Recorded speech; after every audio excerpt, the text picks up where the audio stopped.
Freaky Friday is intended for adults and is a show featuring adult conversations. Topics may vary, but are focused on human sexuality, fetish, and topics of intimate nature. Some may feel uncomfortable watching this show, and some topics may take you out of your comfort zone.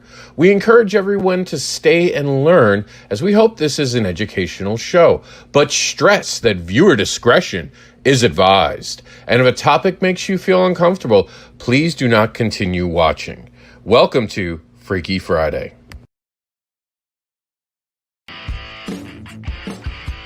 Welcome to Freaky Friday, where we dare to talk about taboo topics like fetish, bondage, sex, vibrators, and more.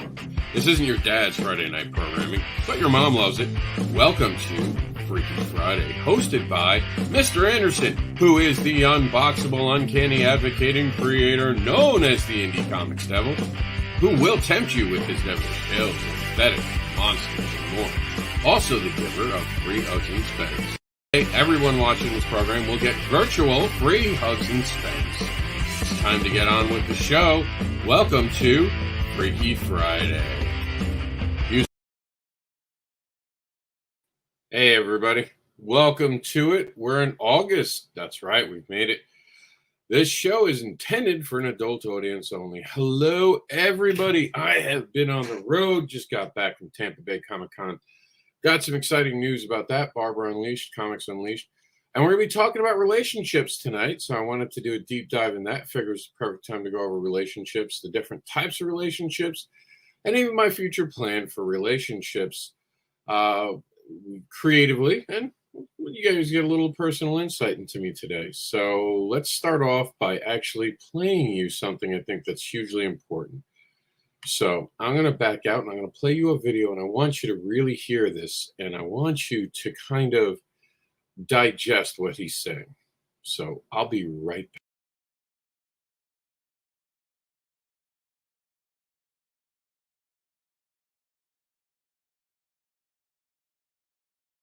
2-week engagement. We'd actually had this big blowout fight, and at the end of the fight, she said, "I want to join the Peace Corps." I said, "I'd like to go with you," and we were married 2 weeks after that discussion. Needless to say, we were a bit young, a bit naive, and not really ready for what we had gotten ourselves into. So many of the practical conversations that people had before they get married, we hadn't had. We had more instances of looking at each other like, who the heck is this person next to me, than we could count in those first few years. And it was after one of those moments that I was feeling frustrated and met up with an old counselor friend of mine. I told him, like, look, the marriage I thought I was going to be in, the agreement that I thought we made doesn't seem to be like what's happening right now. And I'm not sure this whole thing is going to work out long term. And before I could even ask him for advice, he looked at me and said, well, maybe you should just break up with her. And I remember looking over at him and saying, like, really? You're a counselor and that's your advice? At which point he looked back and he said, look, relationships are all based on contracts. Some of those contracts are written, like your marriage license, and some of those contracts are unwritten, like who takes the dog out in the morning. But all those contracts are based on human beings, and human beings are constantly changing. So it only makes sense that you would change those contracts as you change as humans. The only problem is you get so tied into how the contract was supposed to be, or how you thought it was going to be, or how it played out in your head, that you don't see there's other options. Which makes you feel like you only have two: either stay in this contract that doesn't work for you, or leave. And I looked at him and said, so I should leave? And he said, no. The breakup I'm talking about is an acknowledgement that you both are becoming new people. Which means you're going to have to step back a bit and maybe start dating. Decide mutually what that contract is going to look like in the future. And reintroduce yourself to this new person. So I went home and I told my wife we were breaking up. Only I did it a lot better than my counselor friend and told her that maybe we should renegotiate this and start dating again. To which she replied, great, you're sleeping on the couch. And I did. And in the course of 18 years of marriage, I've slept on the couch and broken up and had to start dating again a number of times. But every time that's happened, I've got to reintroduce myself to this new, evolving, amazing person that I've gotten a chance to spend 18 years with. And we've both come to understand that there is no way you have to do it or you're supposed to do it. There's the way you get to do it. And we write that contract together. And that advice to break up has allowed us to find numerous ways to stay together.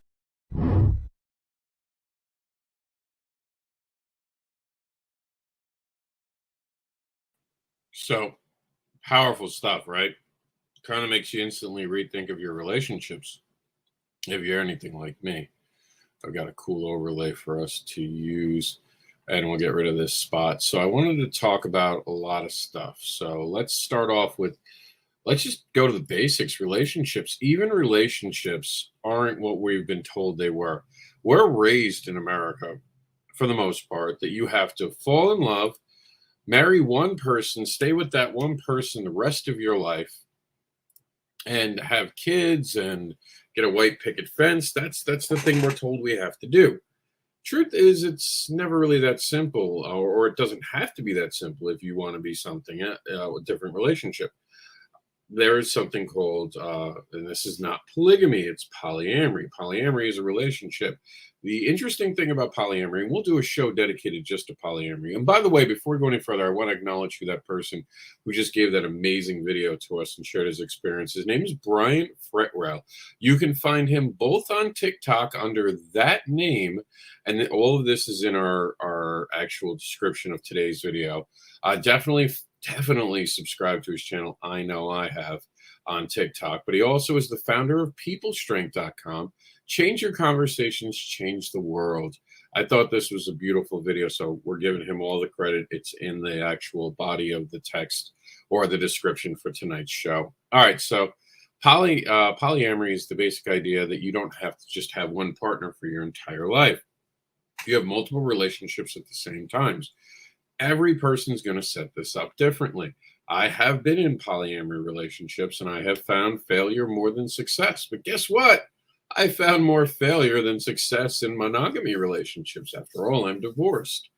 So relationships, I guess, are what you make of it, if we're being honest with each other.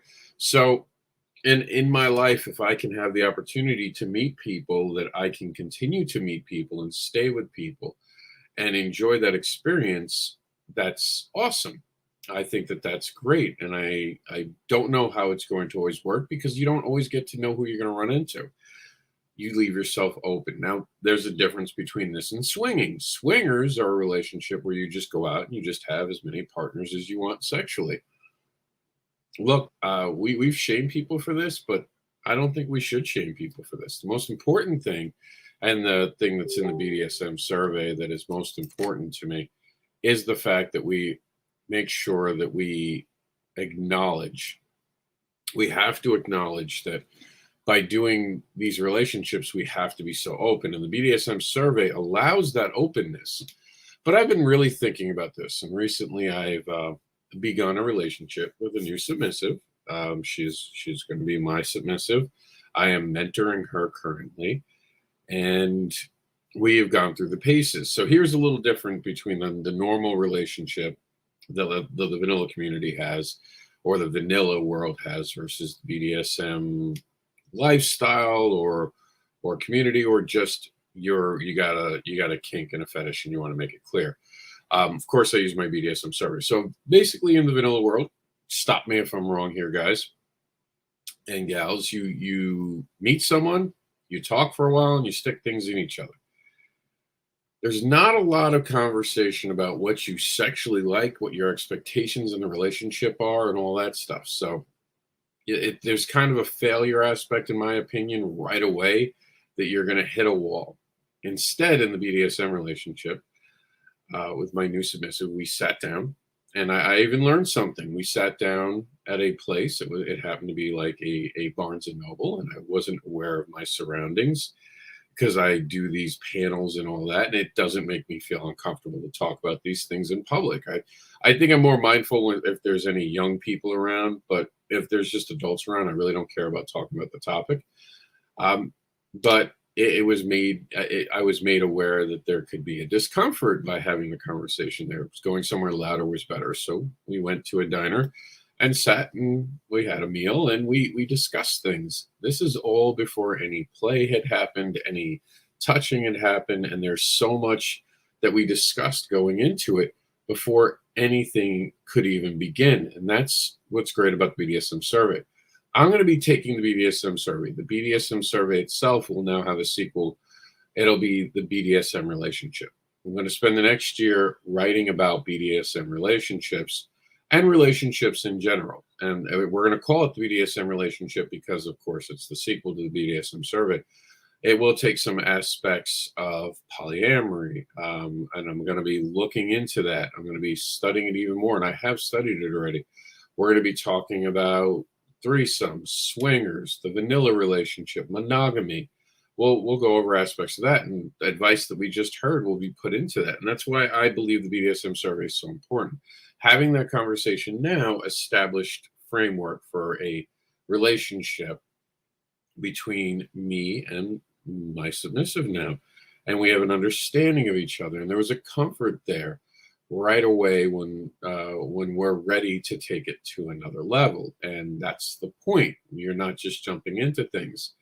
We also have agreed upon meeting up with each other and having conversations as the relationship goes on at designated times. Within the first month, I encourage every night, within the first year of a relationship with anyone in the BDSM lifestyle, if you will, you want to check in with the person at least every 90 days, if not sooner. Now, I'm not talking about the small little conversations. No, I'm talking about going back to that diner, sitting down, taking out the survey and going back over things, especially if someone is being mentored by you. Now, some people might go, well, how can you mentor someone who's your submissive? There is a difference. I can be a mentor to a person and never interact with them. It could just all be just mentoring them with my knowledge, conversation, helping them having a soundboard.